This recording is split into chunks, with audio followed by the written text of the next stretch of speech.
20 વર્ષથી ક્લિનિકમાં જેટલા વજન ઘટાડવા માટેના પેશન્ટ આવે છે એ લોકોને વજન ઘટાડવાની દવા સાથે જે નાની નાની ટિપ્સ ઉપયોગી થાય છે અને તેના કારણે વજન ઘટાડવામાં ખૂબ જ સારો ફાયદો મળે છે તે ટિપ્સ વિશે આજે થોડીક વાત કરીએ. તેમાંની જે પહેલી ટિપ્સ છે કે સવારનો નાસ્તો છે તે બિલકુલ રાંધેલો અને વાસી ન હોવો જોઈએ. બપોરે જમવામાં તમને જેટલું જમવું છે તેટલી થાળી પીરસી અને તેમાંથી 25% ભાગ કાઢી લો.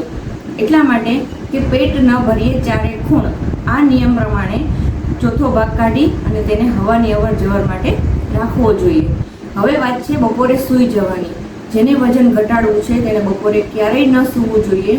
બહુ જરૂર પડે તો જમ્યાના 45 મિનિટ પછી વામ કૂક્ષી જરૂર કરો અને જમીને તરત વજ્રાસનમાં તો ચોક્કસ બેસો. બની શકે તો 100 ડગલા ચાલવાનું પણ રાખો. હવે અનુલોમ વિલોમ, કપાલભાતી અને સૂર્ય નમસ્કાર આ ત્રણ વસ્તુને સવારે 20 મિનિટ કે અડધી કલાકનો સમય કાઢી અને ચોક્કસ કરો. અને છેલ્લી મહત્વપૂર્ણ ટિપ્સ, ભોજનના કોળિયાને મોઢાની અંદર જ લાળ રસ ભરે તેવી રીતે ખૂબ જ ચાવીને ખાઓ. કોળિયો ત્યાં જ ઓગળી જશે અને ત્યાં જ તેનું પાચન થશે.